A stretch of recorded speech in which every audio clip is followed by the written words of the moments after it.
The darkness is insurmountable here.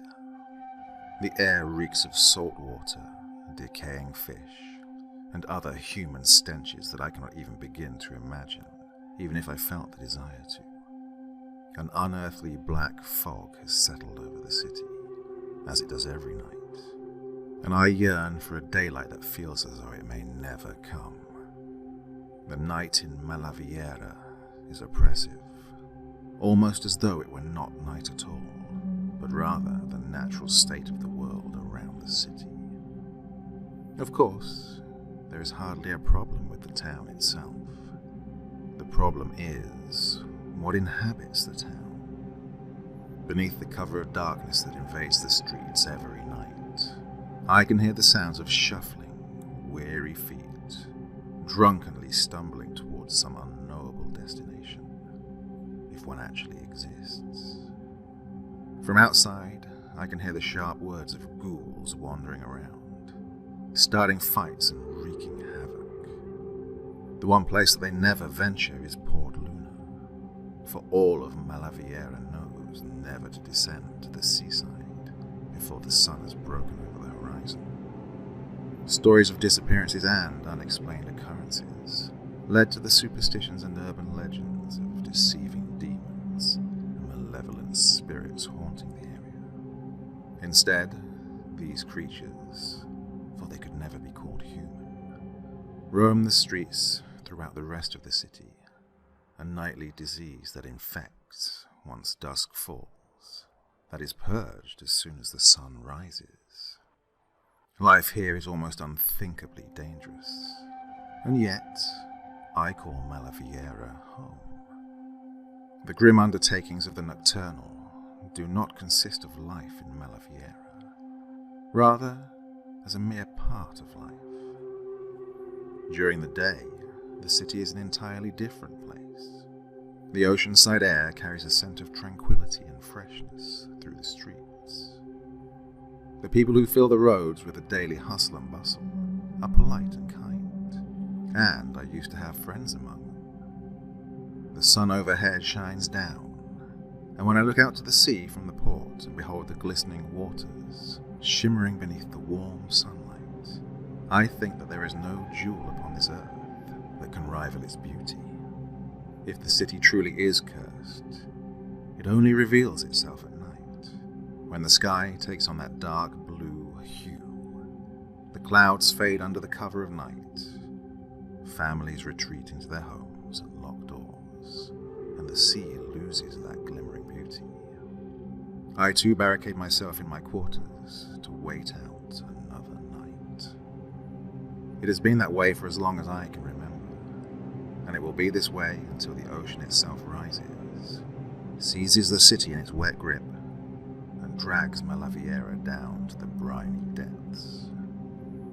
I would be content with this crude system, were it not for a particular night that I spent outside the safety of my home.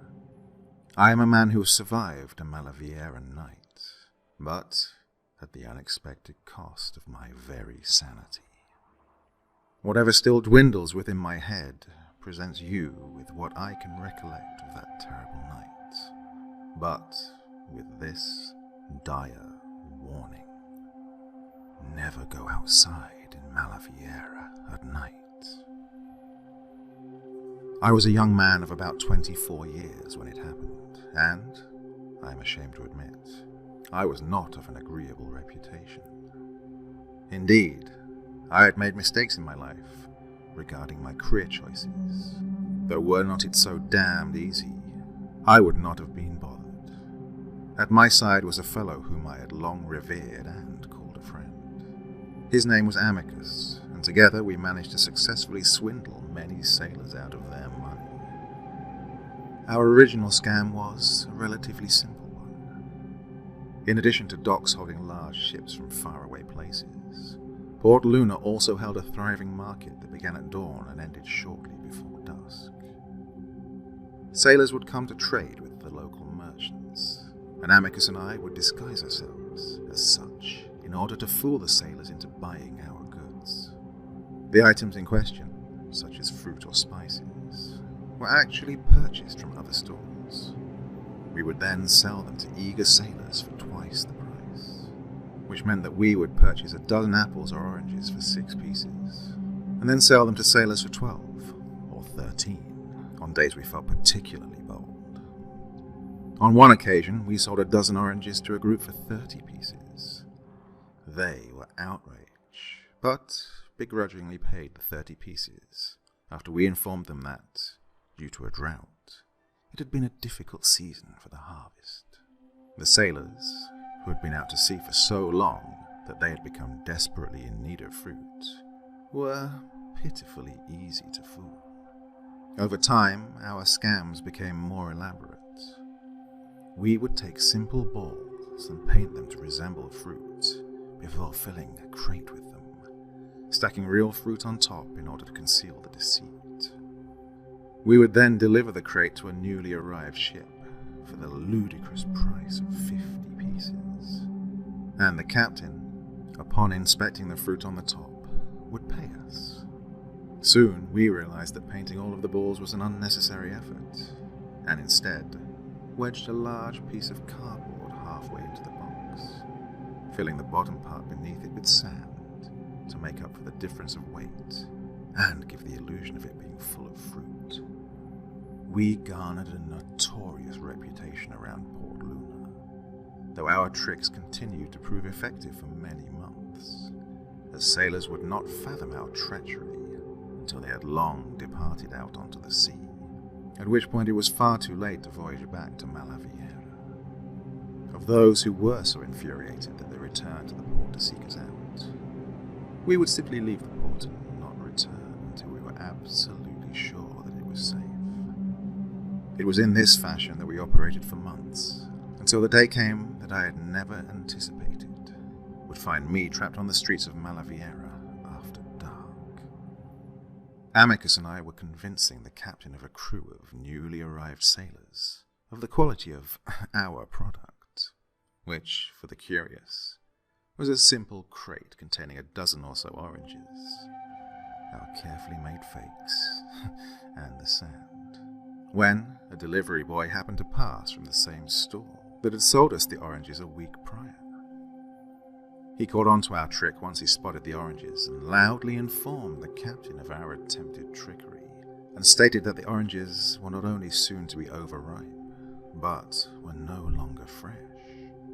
However, the captain still seemed uncertain, and we may have still salvaged the scam with our pride intact, had the delivery boy not gestured to Amicus's face and declared it a dishonest face.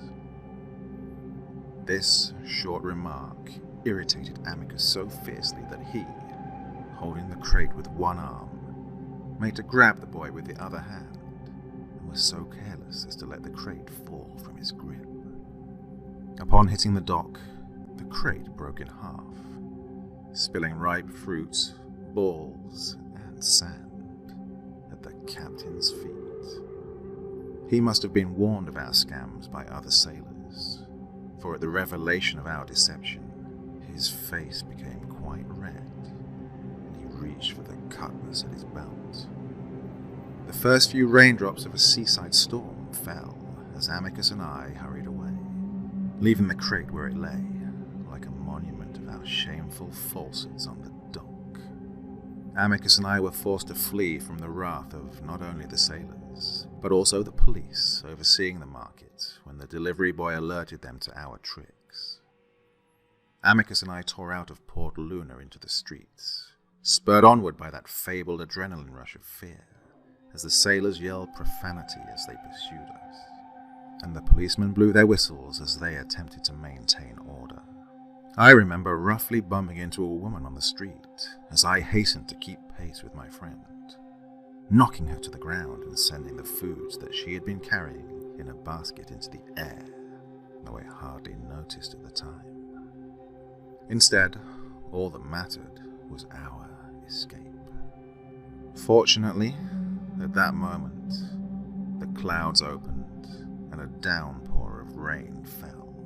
Seaside storms are hazardous, and in the chaos, as people fought for shelter, Amicus and I believed that we would make our getaway down an alleyway, when until we heard the captain's boots still clambering after us in a determined hunt. I could feel the polished blade of his cutlass whistle through the wind behind me. At that very moment, much to my relief, his foot landed on a recently made puddle of rainwater, and he slipped and fell onto the cobblestone. Amicus and I were free to make our getaway, but at that moment, some fool pulled a large horse carriage at the end of the alley and stopped, blocking our route of escape. Behind us, I could hear the captain rising to his feet to resume his chase. Our time to escape was limited, and I began to panic. The driver had stopped his carriage with the wheel blocking any hope that we had of climbing beneath it. Amicus did not hesitate.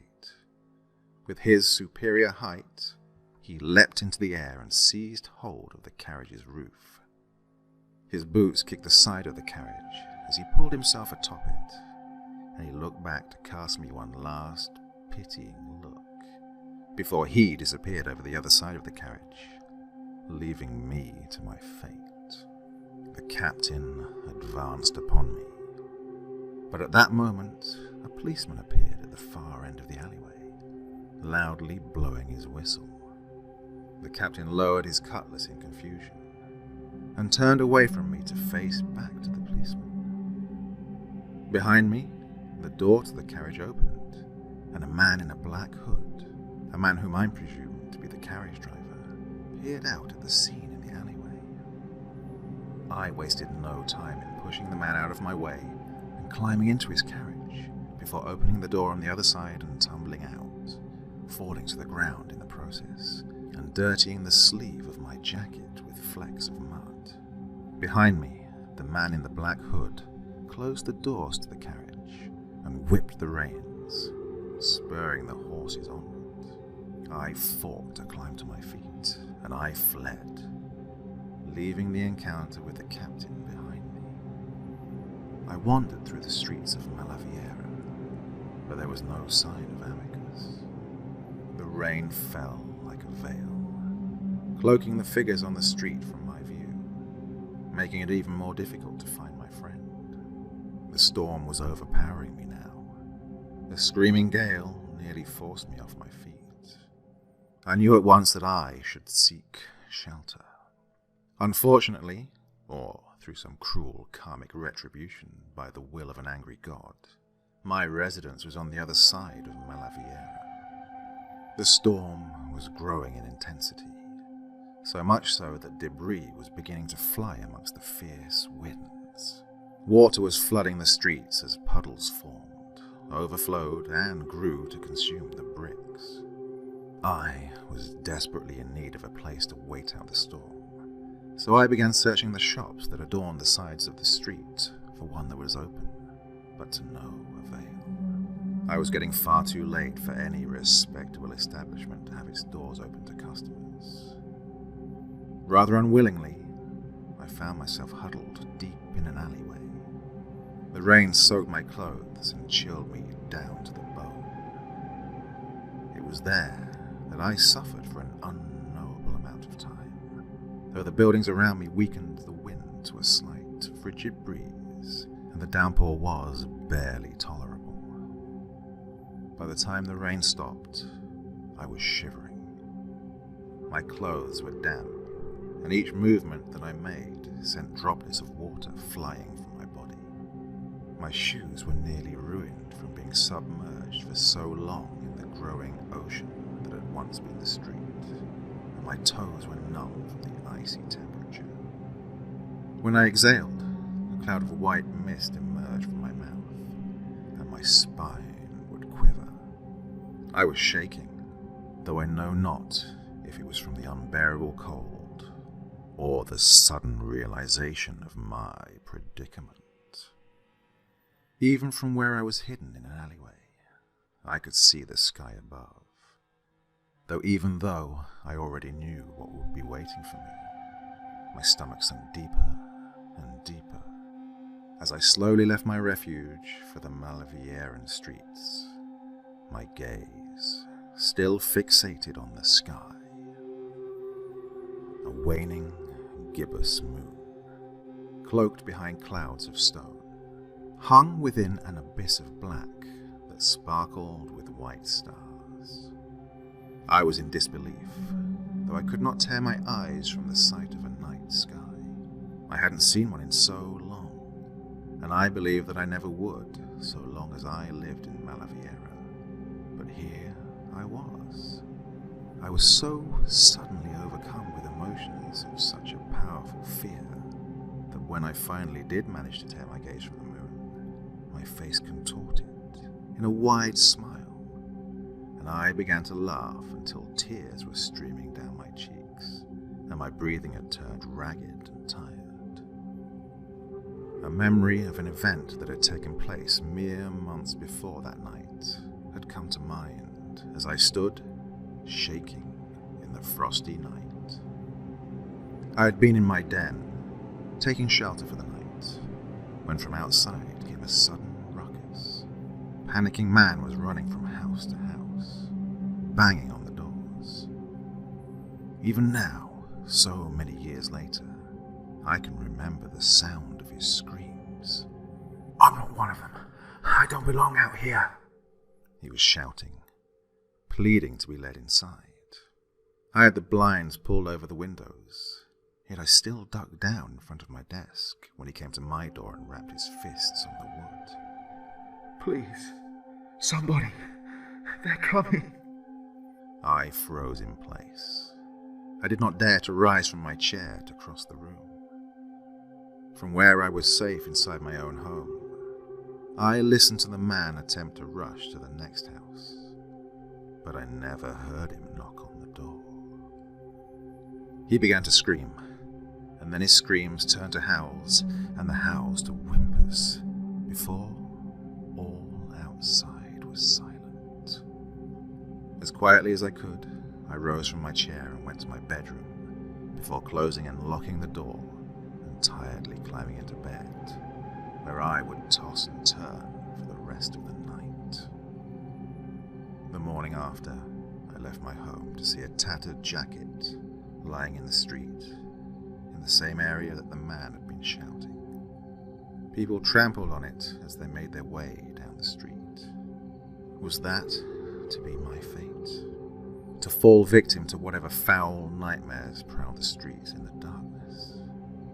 It appeared that my only chance for survival would be to seek shelter in my own home on the other side of Malaviera. I feared that if I remained in place much longer, whatever unseen monstrosities that I'd heard every night would soon be upon me. I had no time to waste, and I began my long trek. I strode along the streets, weary to be traveling in plain sight. I looked to the shadows of the alleyway, thinking that they would prove an invaluable hiding place. But the darkness was so absolute that I could not tell if there was anything moving within the shadows, and it was then that I caught my first glimpse of a denizen of the night.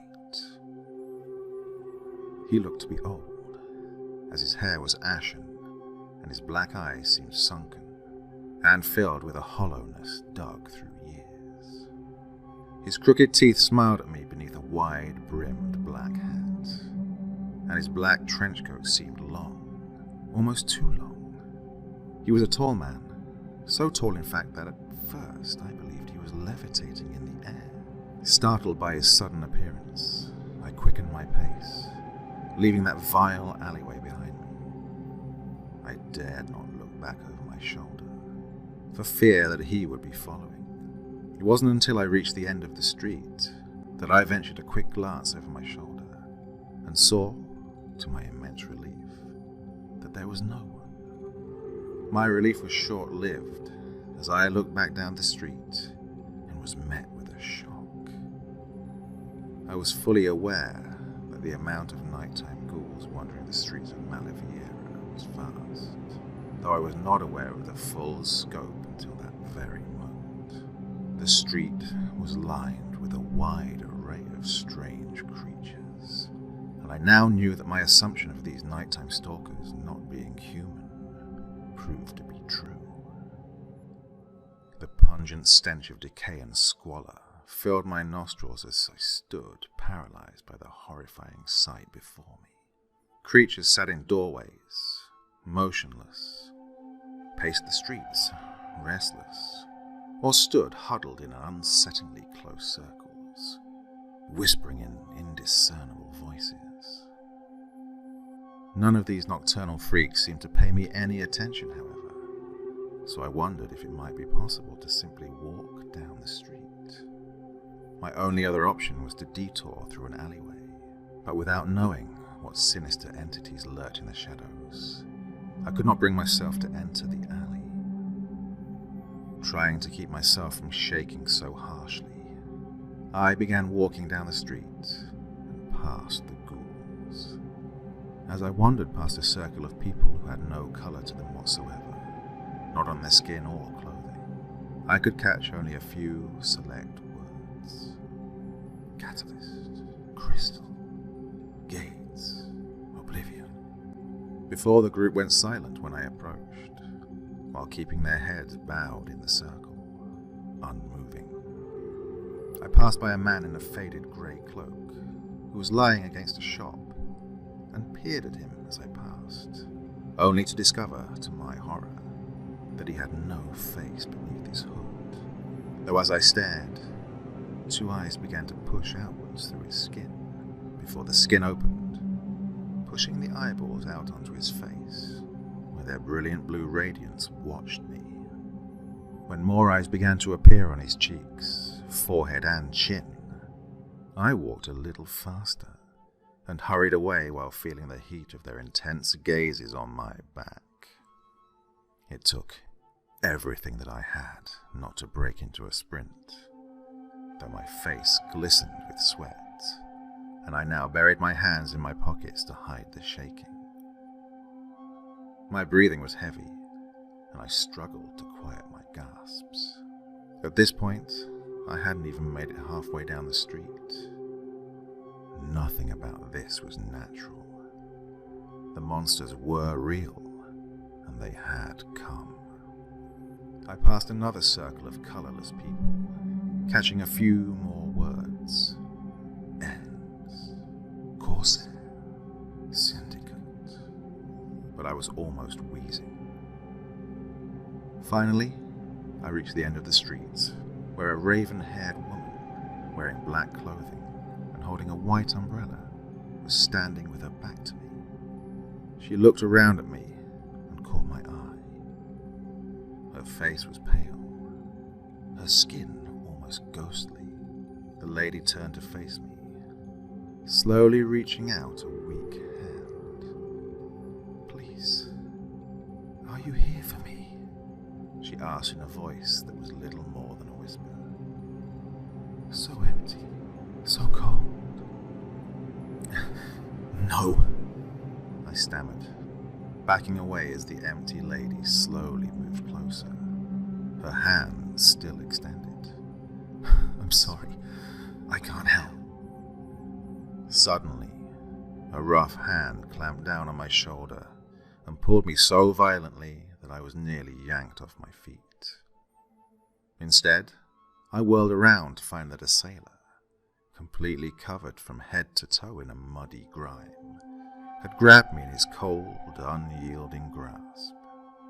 His eyes flashed darkly, filled with a bitter malevolence, but his beard seemed to be made of something other than hair. I felt my stomach sink when I saw his beard move, and realized it was made of fingers, some twitching, others pointing toward me as if trying to grab me. "You ain't one of us," he creaked in a hollow, gravelly voice that sounded as though it had come from an abyss at the end of the ocean floor. "You don't belong here. Let go of me." I struggled to pull away from his hold. The empty lady was still crooning behind me. He was slowly pushing his face closer to mine, and the fingers reached out for me. At the last second, I pulled my head back and threw it forward, feeling a satisfying crack where his nose was as he stumbled back, releasing me from his powerful grip. But the clammy fingers seized hold of my face. Shrieking, I pulled away, but the fingers did not relinquish their hold. His beard stretched as though he had a long arm protruding from his face, and I could hear the gruesome sailors cackling in my ears. It was only when I opened my mouth and bit down on the fingers trying to climb inside that he howled in pain, and the fingers retracted. Disoriented, I scrambled to get away, my footsteps sounding like thunder on the bricks as I ran for my life. I paid no attention to the freaks lining the streets or the circles that went silent as I neared. Instead, I was so caught up in my mad dash to even remember which direction I was going. All that mattered was getting away from the monsters, but that feat was impossible in a city filled with them. My fearful run began to garner the attention of the creatures. Some seemed uninterested, others called after me, but some lunged to catch me. A woman with long, greasy black hair dove at me from a familiar alleyway, her lips parting sideways to reveal a jagged, broken teeth, and she hissed at me. Panicking, I nearly lost my balance trying to turn in a new direction, and ended up running beneath an archway and into Port Luna, the nocturnal forbidden area where no stalkers would dare wander after dark, for forces far more chaotic and malign than they inhabited this area. For a moment, I thought I caught sight of the ghostly sailor, wandering the edge of the port with a lantern in hand, but his beard was not as proclaimed, and he was wearing the garb of a captain. The sudden howling of a wolf somewhere nearby startled me, and I reflexively tensed up at the sudden sound before it abruptly stopped. Everything seemed so quiet in the port, which I thought was odd at the time, but the reason why did not occur to me until much, much later. During the day, in addition to the rowdiness of the market, there was the constant crashing of waves against the docks and the squawking of seagulls. That night, the ocean was impossibly silent, and the only living things were watching from the shadows, their presence felt but unheard. I so desperately wanted to run from that unholy place, but my feet seemed locked in place. I was paralyzed with fear, my whole body tingling with shivers. It suddenly became very cold. When I looked out over the ocean, the moon did not illuminate the waves. Instead, the water was blacker than the sky, so it more resembled an endless abyss yawning over the horizon. It felt as though my blood were turning to ice as I stared, numb, at the unnatural, unrecognizable sight before me. Rather unexpectedly, I felt an ancient presence nearby, and all of the other malevolent entities seemed to disappear as it drew nearer. Sweat rolled down my brow as I felt it moving over the cobblestone to my side, but I did not dare to look. Instead, I stood in mute terror, trembling and squeezing my eyes shut, praying that tonight was not the night that I met an untimely demise. When I opened my eyes, the ancient creature had passed me by, and I caught my first sight of its massive form. From what little that I can remember, it had skin whiter than anything I'd ever seen, and it seemed to be twisted and pulsating while it prowled on 4 legs. Whether they ended in paws or claws or some other appendage, I did not see. It turned to face me with a deformed face, though I could somehow tell that it held a mildly interesting, musing expression.